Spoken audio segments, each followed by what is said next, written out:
Hello guys, আমরা আমার আমার আমার ছাদ বাগানে আমাদের ছাদ আছে, ওখানে আমরা ফুল গাছ লাগাবো। তার জন্য আমরা ফুলের গাছ সংরক্ষণ করতে যাচ্ছি। ওই এর কাছে একটা ফুলের গাছও ওই ওখান থেকে আনতে পারছে না।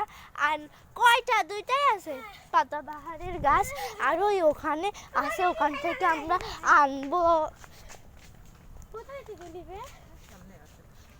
সামনে ওই যে ঘাস ফুলের গাছ আছে, পিছনে হুন্ডা ওই সর না, ওটা কচুর গাছ।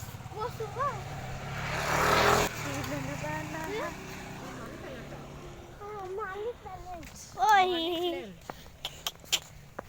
আমাকে হাসাইছে। একটা ব্যায়াম হইলো ওর পেয়ার যে ঢোল দেখি তো। এটা হলো পাতাবাহারের গাছ। পাতাবাহারের গাছ।